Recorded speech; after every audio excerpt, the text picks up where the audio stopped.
Okay, so it's dark and it's raining a little bit, so I don't know if this will be a good time for the video, but we'll see. First of all, I just want to show this amazing sandbox, the Goosens built. The twins just love it. I have to get some better stuff to go in the sandbox. They're literally just using like bowls from inside the house. So we can look at that garage later. So this is the garden that the Goosens put in. I think Brenda had a garden that was like closer here. I'm not quite sure. But this is what they put in. And she said the first year that she put it in, it was just, maybe I'll turn it this way. The first year she put the garden in, it was just amazing and it grew so well. And then Dad was saying that this area, so here's the driveway coming from there. Dad was saying that this area was penned in with cattle, so would be really high manure. So that would obviously make sense. So this is, I don't know how many years now that they've had this garden in here, but these are the renters the last 2 years. So it's Melinda and Mervyn Isaac have been living here the last 2 years. They put this garden in. So we've got 2 rows of strawberries. They're actually Norma Goosens who bought the property from Brenda and Scott. So she still collects those strawberries. And then there's a lot of perennials all through here that Melinda Isaac, the renter, she's going to come back and get some of them next year. Just lots of beautiful flowers. We've been able to pick lots to get little bouquets. And then we've got 2 really good rhubarbs, which I just have not had time to harvest, but there's still some in there I can get. And then we've pulled, since we moved in just a week ago, we've got a lot of beans, and I've been watering them to try to get more. And then all this amazing corn, which the twins and even more so Tulip thinks this is just some adorable maze that they just wander up and down the rows. And so we're gonna share the corn. She's gonna take as much as she wants and then give the rest to us to do whatever we want with. So I suppose it would be fitting that that's maybe the dish I have on September 4th to share with everyone. So yeah, we're gonna try to make this garden a little bit bigger just so that we can put in as many vegetables as we possibly can, and certainly all the different varieties. We are mainly vegan, so we eat a lot of fruits and vegetables. So we'll try to expand it out a bit this way and then a bit that way, just so we have lots of space to store. I mean, Dad telling me stories about Grandma's garden, getting them through the winter, I think is just so inspiring and kind of amazing. So we'll try to do what we can. This little mound of dirt right here, I don't know what it is, but we're going to use it to fill in the well by the old barn. Olaf's whistling at me. He's in the barn right now, checking on the kitties and putting stuff away. And then I'll show you the orchard. So we'll walk over there. So Rachel was here today with Max and Beckett, and we walked all back through here. And yeah, I did say we were gonna look at the tree house, but I think it's too dark to go back in there. But there's this amazing magical tree house that we'll show you.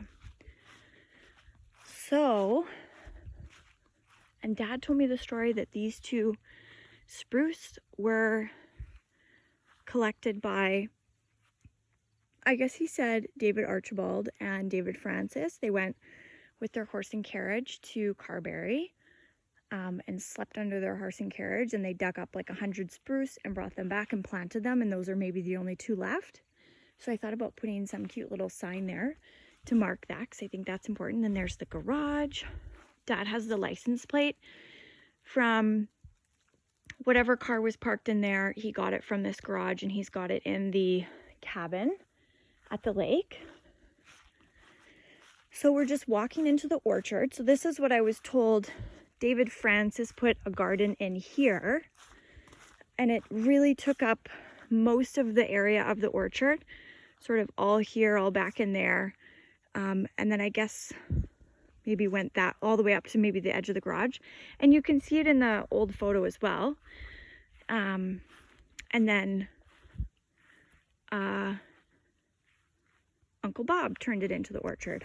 Or yeah, so that's kind of the timeline. So anyways, so this is what it looks like now. A lot of the trees are still, you know, growing, but they're just not producing fruit anymore.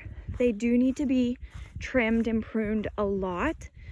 So we will work on that next year. We should really do it this year so it helps next year, but we do need to get some pruning tools. You can see there's a lot of dead that we need to cut out. This tree, like all right here, is dead. So Norma Goosen told me, see this one right here is totally dead, this little guy. Norma Goosen told me that there was a crabapple tree at the back that they were still getting really good apples from. But nothing this year. It just seems in general to be too dry. But what we are going to do is, you know, keep what beautiful trees we can, take out what we think is just not in good shape anymore. You can see a little closer like how much dead there is in here.